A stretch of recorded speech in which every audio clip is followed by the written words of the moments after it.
Coming up on NTC News, the picket signs are coming down as NIU and its employee union strike a deal. The latest on the search to find our next university president. Plus, DeKalb Police may be handing out more parking tickets. Find out if it affects your area.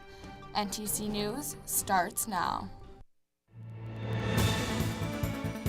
You're watching NTC News, DeKalb County's only television news source, on the campus of Northern Illinois University and from the Northern Television Center. This is NTC News Tonight. Hello, I'm Mackenzie Meadows. Thanks for joining us. And I'm Alyssa Galan. Today is April 19th, and this is NTC News. The university and the teachers union have struck a tentative deal.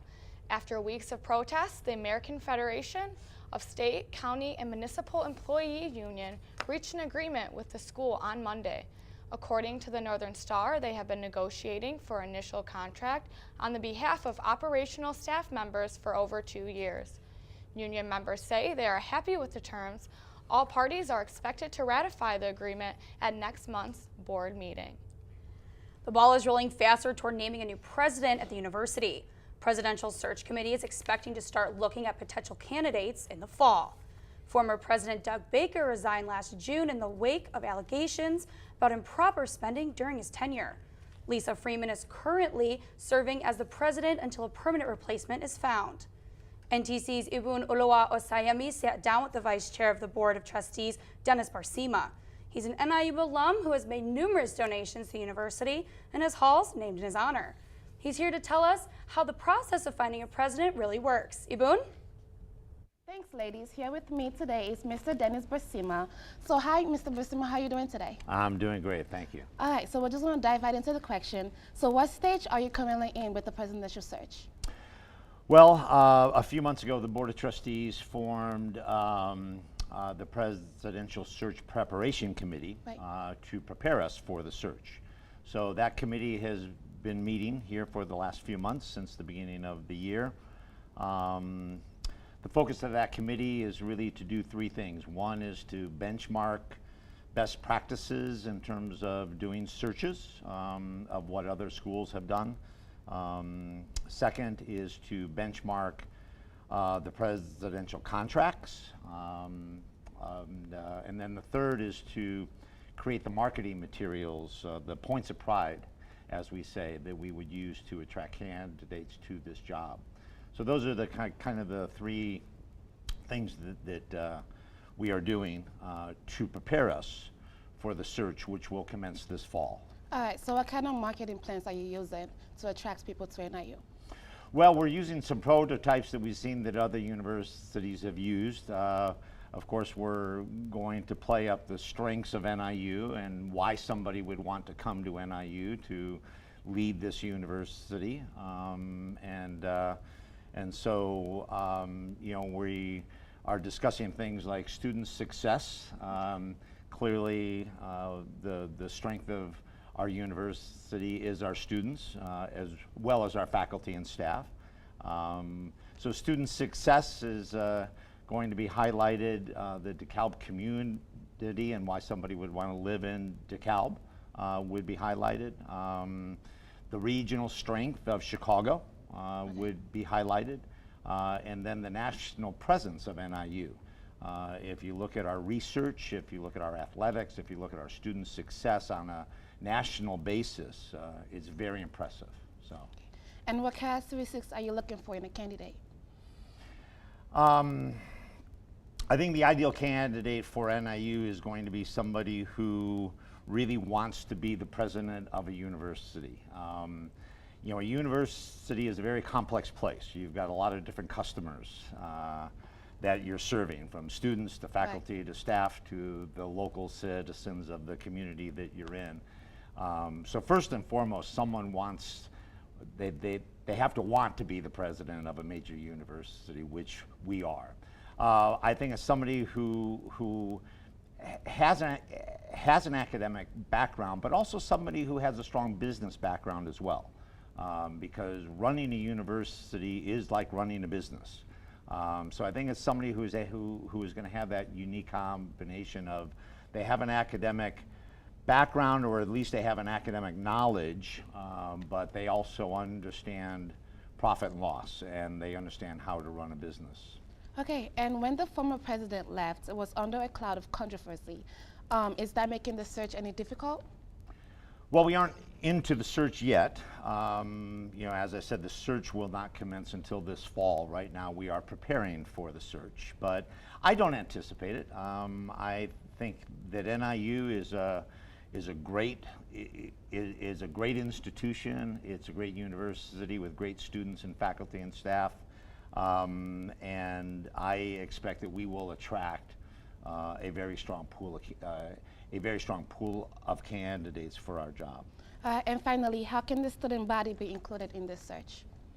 Well, we will have students on the search committee, so that's first and foremost.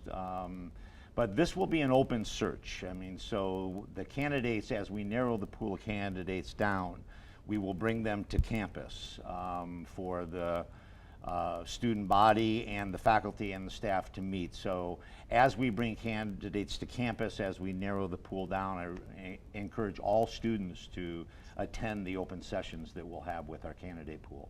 All right, thank you so much, Mr. Busima. It was so lovely to have you here. Thank you very much. Back to you guys at the desk.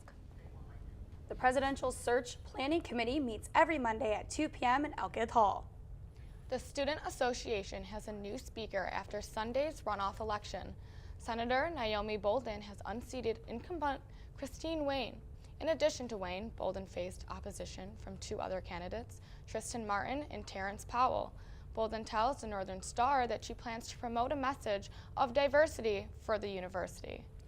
A man accused of murdering an NIU student is facing 100 years behind bars as his trial gets underway. Police say Michael Copeland admitted to killing his girlfriend on Greek Row last year. Prosecutors have a video where Copeland admits stabbing Maura Desroches 27 times and then beating her with a frying pan. Police say he murdered Desroches after accusing her of cheating on him. Copeland's attorneys are seeking a second-degree murder conviction where jail time would be reduced to a maximum of 15 years in prison. DeKalb Police are beginning a new initiative in effort to curb violence around NIU. But this could mean more parking tickets for you. The Safe Streets plan will limit parking on public streets that are known for higher incidences of crime. According to the Northern Star, this could mean a rise in tickets in the future, although there has been a steady decrease since 2014. We went out and asked students if they think this safety plan will be effective, and here's what some Huskies had to say.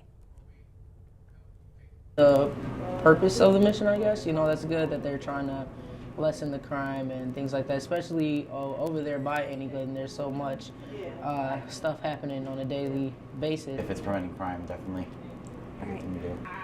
I don't know if it's a good way to go about it. I think that they can have a better solution. I don't think it's a fix to it. I think it's a Band-Aid. The next phase of the Safe Street Initiative is to limit public parking for both Bridge and Normal Road. With parking issues underway, let's hope long walks from the car won't be too bad. Jacob, is there any way more snow is in the near future? Well, thankfully, the snowfall we saw this week looks to be the last snowfall we'll be seeing for the rest of the semester. And other good news, the temperatures will be rising, and this time consistently staying above 50 and 60 degrees. More details will be coming up after the break. Up next on NTC News, students take to the streets to raise awareness about sexual assault. We'll have that story. And all hands on deck as these volunteers are doing their part to combat child hunger. While others are chipping in to saving the environment, we'll have a look at these humanitarian projects when we come back. Hi, I'm Peter, and there's nothing I love more than sharing vegetables with my friends. Come on in, help yourself to anything. That's why we give our food the utmost respect it deserves.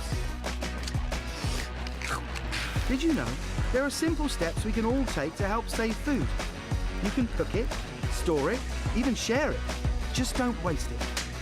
Because when it comes to food, better ate than never. To learn more, visit SaveTheFood.com. So there you are, shuffling through a stack of resumes and you come to mine. This is it, first impression, my way in. But can my resume show you how I truly stand out?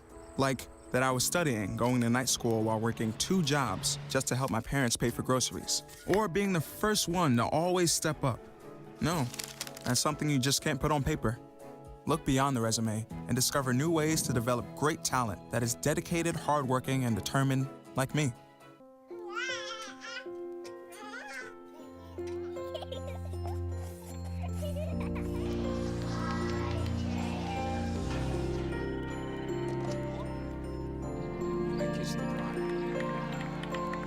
A full life, measured in seats, starts with the right ones early on. Car crashes are a leading killer of children 1 to 13. Learn how to prevent deaths and injuries by using the right car seat for your child's age and size. This week, in politics, a former First Lady passes away. And President Donald Trump makes new decisions on international relations. Carl Reevy has the stories in this week's Political Pit Stop. Thanks, guys. Family and friends are preparing to say their final goodbye to former First Lady Barbara Bush. She died on Tuesday at the age of 92 from complications related to COPD. She is the only woman in American history to see her husband and son elected president, and is best remembered for raising millions of dollars for literacy and cancer charities. A public viewing for her will be held at St. Martin's Church in Houston tomorrow. Her funeral will take place on Saturday. President Donald Trump is giving himself some leeway in his promised meeting with North Korean leader Kim Jong-un. Mr. Trump said he would remain flexible in his approach to the meeting during trade talks. Trump said he would not go through with it if it does not promise to be successful, and would respectfully leave the meeting if it isn't fruitful. He continued to insist that he was positioned to accomplish what his predecessors could not, however. This comes ahead of the revelation that current CIA director and future Secretary of State Mike Pompeo met with Kim earlier this month on Tuesday. Mr. Trump told reporters that if his meeting is to take place, it will probably happen in early June. Finally, President Trump is abandoning his plans to oppose further sanctions on Russia. His decision follows U.S. Ambassador Nikki Haley's statement that further sanctions would be coming on Sunday. The sanctions would have been a response to Russia's continued support of Syria's Bashar al-Assad, who is allegedly responsible for a chemical attack which left 75 of his people dead last week. Mr. Trump clarified his decision during a press conference yesterday. Yeah, we'll do sanctions as soon as they very much deserve it. We will have, that is a question. There has been nobody tougher on Russia than President Donald Trump. A senior administration official says that Trump wishes to meet with Russian President Vladimir Putin again soon. And that's all for this week's Political Pit Stop. Back to you. 2 men recently arrested at Starbucks in Philadelphia broke their silence on Good Morning America and spilled the beans on their version of what happened. 2 African-American men, Rayshawn Nelson and Dante Robinson, were accused of trespassing while they waited for a business meeting. They say they hope that this doesn't happen to anyone else. Help people understand that it's not just a black people thing. This is a people thing. And that's exactly what we want to see out of this, and that's true change. So put action into place and stop using your words. Starbucks officials apologized for the incident. The company is closing down all stores nationwide on May 29th to conduct racial bias training. In the meantime, NIU is doing its part to raise awareness about sexual assault on campus. As part of this effort, hundreds of people put on their heels and took part in an event called a Walk a Mile in Her Shoes. NTC reporter Marlene Wences was there and tells us what motivated everyone to take these steps. Safe Passage is the only rape crisis center serving DeKalb. They offer counseling, medical, and legal advice. Participants got together at the Sycamore YMCA to get ready to put themselves in the shoes of a sexual assault survivor. To the person who hasn't been able to come out of the shadows is that you can do it. It may take a lot of support, it may take trial and error, but at the end of the day, there are available resources. Men, women, and kids walked across the YMCA track. Some of them took off their shoes but continued the walk to support the cause. Dermatologist Amanda Friedrichs was joined by her staff. So we actually have quite a few people in the community, and some of our staff included, that have utilized Safe Passage, so we understand how important it is. The Walk a Mile organizers cheered on the participants as they completed the 10 laps around the track. Marketing and communication specialist for Safe Passage, Kendall Baker, shared her point of view. Yeah, I'm just really glad that we've brought so much attention to Sexual Assault Awareness Month and to our services at Safe Passage as well. The celebration continued at Fatty's Pub and Grill. Now the participants have something in common. They have walked a mile in her shoes. For NTC News, I am Marlene Wences. The event raised about $8,000. Walking a mile and painting pinky nails red are just a couple of things NIU has done to promote sexual assault awareness. Jamia Green joins us now with the program Services Aid for Affirmative Action to find out the importance of spreading awareness campus-wide. Thank you, Alyssa and Mackenzie. I'm here with Elizabeth Shores, and thank you for being here today. Thank you for having me. Yeah, of course. What exactly is your department doing to promote awareness about sexual assault across campus? Well, my department is Affirmative Action and Equity Compliance, and we have a number of events that have been going on all April, which is Sexual Assault Awareness Month. So we've been doing our Got a Minute events every Tuesday from noon to 1 in the Campus Life Building, room 100. And we also had Operation Jungle Red last week, where we painted pinky nails red for the NIU community to show support for survivors of sexual assault. So we were able to paint over 400 pinky nails red. Wow. What kind of difference does painting your pinky nails red make? Well, I think it's good because it shows survivors who might see the red pinky nails that they do have support. I think it also shows the NIU community that we don't tolerate sexual violence on this campus. Are there other things that you want to accomplish by doing these on-campus events?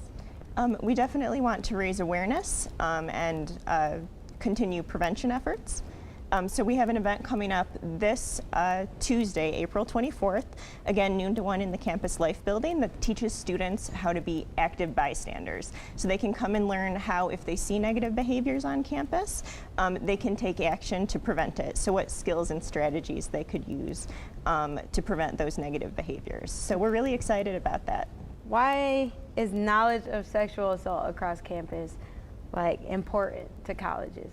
Sure. Well, you know, sexual violence is pretty widespread on college campuses in general. One statistic I saw said that of undergraduate students, 23% of females and 5% of males experience sexual assault.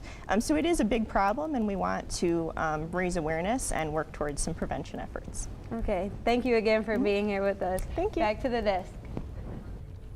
More than 100 people gathered Wednesday night to help pack boxes for a nonprofit organization called Feed My Starving Children to be sent over 70 countries.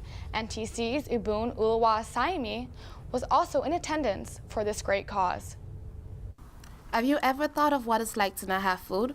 Well, according to LA Times, 1 in 3 people currently suffer from lack of food, and 2 billion will be with no food by 2050. A Christian nonprofit organization called Feed My Starving Children, located in Aurora, Illinois, is working with volunteers of different ages to alleviate world hunger problems. Volunteer and owner of PICKET Academy brought over 50 students along with their parents to teach her students the importance of giving back. To get a grasp on the poverty that people in other parts of the world, and often in our own country, live in. And when we get kids involved like this, hopefully we're building better citizens. With each meal costing less than 25 cents per day, food loss and waste amount to 680 billion in industrialized countries. Senior team leader Katie Shepherdson says working for this company has allowed her to give back to a global cause while still having the support of her family. I've been really interested in being part of global issues, and this was a way to be local here with my family in Illinois, but work for a global issue. One of the first major steps you can do is helping food rescue organizations like Feed My Starving Children. Donations can be made by visiting the marketplace after your service or donating $80 per year to feed a child for a year. Child hunger is happening everywhere, impacting everyone due to lack of resources. How does it feel when you're hungry? For NTC News, I'm Ebuluwa Osayemi. Some of the biggest world problems are the topics of conversation at a conference here at NIU today. The Center for Peace and Transcultural Communication is hosting dozens of speakers from around the world talking about issues such as social structure and new defensive pact for Europe. The former ambassador of Bulgaria is the keynote speaker. With the end of the semester around the corner, let's hope we're getting some sunshine soon. Hopefully Jacob can give us some good news. Jacob, will we be able to shed our winter coats anytime soon? Well, like I said earlier, temperatures throughout the week won't be as cold as they were today, but that doesn't mean it won't be chilly outside. As we look at today, we'll see partly cloudy skies and near record low temperatures with a high of 49 and low of 27, which would be the record low for this time of year. Although there are no chance of precipitation, the temperatures outside could get very dangerous. As we look into tomorrow, we'll see partly cloudy skies but much warmer temperatures with a high of 58 and low of 34. We'll also see some clouds overnight Friday with winds 5 to 10 miles per hour. As we look into Saturday, we'll see cloudy skies with some spots of sunshine throughout the day, but the mild temperatures will continue with a high of 56 and low of 35 and no real threat for precipitation. As we look into Sunday, the temperatures will rise even more to a high of 60 and a low of 37. We'll see partly cloudy skies and generally calm conditions with winds just to 5 to 10 miles per hour. And as we look at the week ahead, we'll see this warm temperature trend continue with a high of 61 on Monday with partly cloudy skies, a high of 63 on Tuesday with some showers possible, which will bring in a slight cold front on Wednesday with more showers and a high of 53, although that is much warmer than anything we've seen this week. Back to you guys. This coming Sunday, April 22nd is Earth Day, and to support the cause, NIU is hosting events all week long. NTC reporter Andrew Heiserman attended a few of those events. Many different organizations across campus are hosting events all centered around Earth Day. These events include a Recycling 101 seminar and a Cleaning of Watson Creek hosted by Sustain NIU. Chairwoman of Environmental Affairs Committee Ashley Burkhart feels these events impact both the campus and the people on it. Well, we called this the Clean the Kish, but last second we kind of decided to do a Walk the Watson instead because the Watson Creek goes through campus and we thought that that would be better for the beautification of NIU. Students attending the Walk the Watson event were not only cleaning up trash, but also taking water quality tests looking for many different contaminants. The second event was an informational seminar about the different things you can and cannot recycle and proper ways of doing so. President of Sustain NIU, Haley Wegerson, feels very strongly about informing the public. People don't know about these things. Like I didn't even know last year, and just in the 1 year that I've learned all this, it's completely changed how I go about my daily life. Information such as which types of plastics are recyclable and lists of different materials you can and cannot recycle were addressed. But maybe the most valuable information was where the campus recycling bin is located. Haley shares its exact location. The community recycling bin on campus, actually, near the Convo Center, Stadium, that area. It is free for, just go ahead and drop it off whenever you want. These are just two of the many different events being held across campus. For more information on recycling or going green, contact Sustain NIU. For NTC News, I'm Andrew Heiserman. For more information, go to their website. Next on NTC News, the women's soccer team has a new coach. Find out how she plans to score a goal with her new team. And this week's leader of the pack is swinging his way into the NIU record books. Find out which costume won at this year's KAROSHI Con. Stay with us.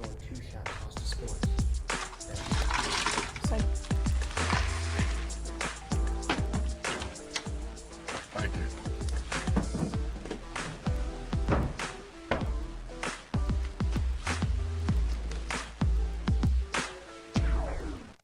You got a king? Go fish! The smallest moments can have the biggest impact on a child's life. Take time to be a dad today. I see you mobbing over her. Let's go. Let's mob. Let's crawl. Let's crawl. Let's crawl. Hey, yo, we mobbing. Come on, girl. Let's crawl. Hey, yo, let's crawl. Hey, yo, let's crawl. Hey, let's crawl. Hey, yo, let's crawl.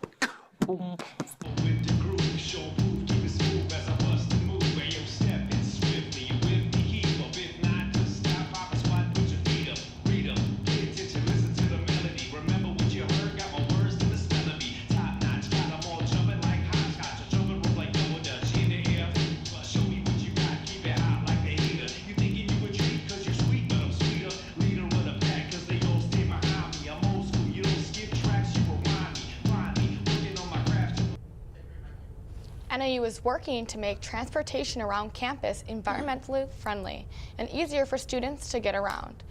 Students will have access to dozens of red bikes that will be parked throughout the campus as a part of the bike share program. You can see where the available bikes are through the app known as VioRide. The program will be free for the first month, but will increase to 50 cents for every 15 minutes during the fall semester.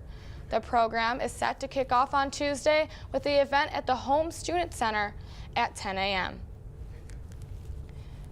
The semester is winding down, but spring sports are still going strong. NTC sports reporter Jamia Green is here to update you on Husky athletics. Thanks, ladies, and hello, Husky Nation. Another week of Husky athletics has gone by, and I'm ready to jump right in, starting with track and field jumper Javania White. White improved her outdoor season triple jump record on Saturday. She soared 12.98 meters to take first place at the Illinois Twilight in Champaign. Her triple jump was one of 8 personal bests set by the Huskies on that afternoon. The ladies have 3 meets left before they head to the MAC Championships in May. Now let's swing it to the diamond. The baseball team will travel to Ypsilanti, Michigan to take on the Eastern Michigan Eagles. NIU has won 9 of the last 10 matchups against the Eastern Michigan Eagles. The games will begin Friday at 2 p.m. and will continue on Saturday with a doubleheader beginning at noon.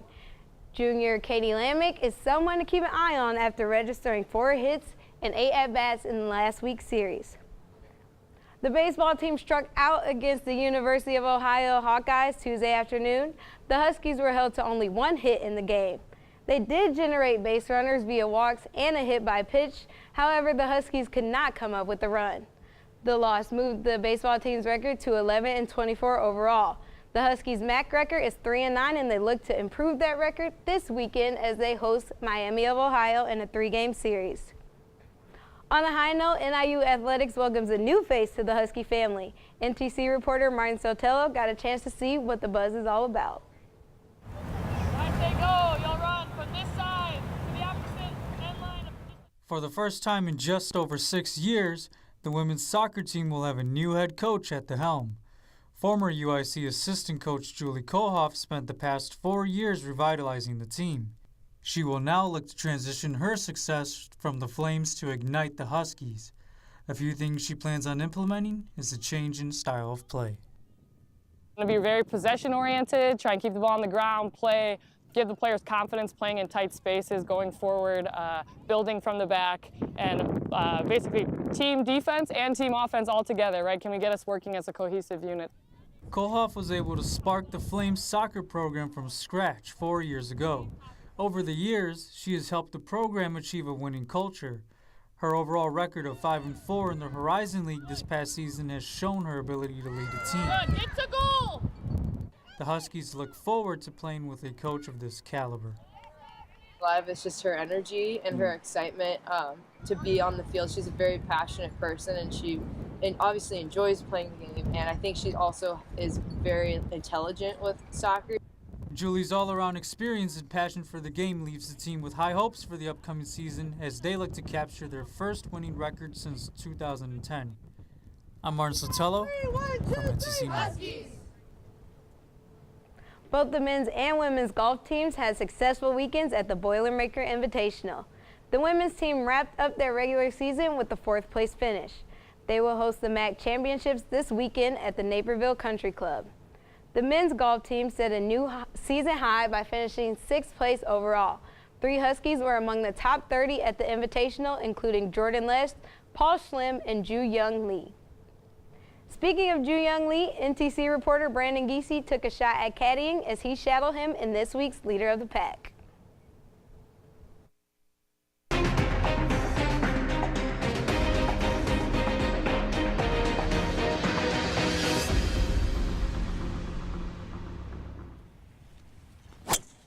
Redshirt senior Ju Young Lee has all of the shots in his bag.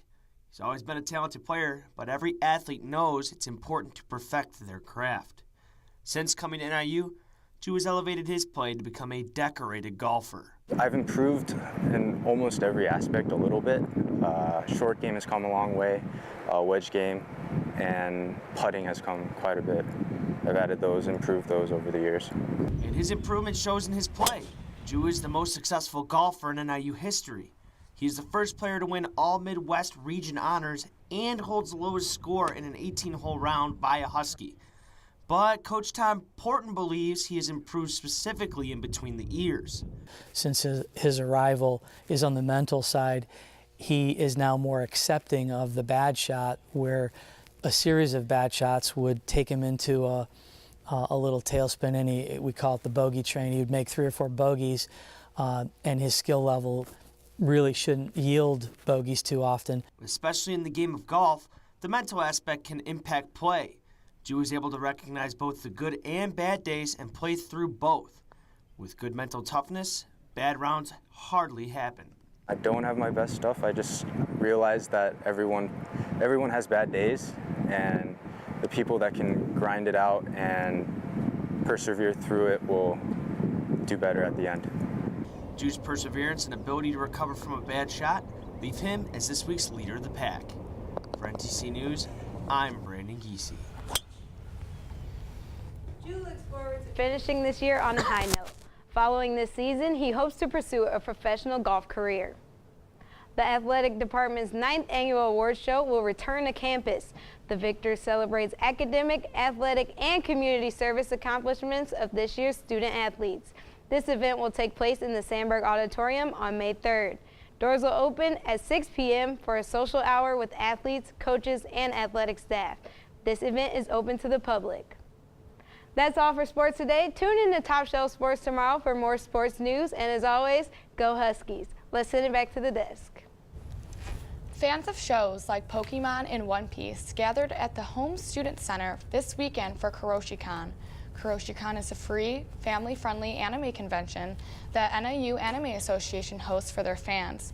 NTC reporter Constance Fowler joined the Anime Association to tell us about this local event.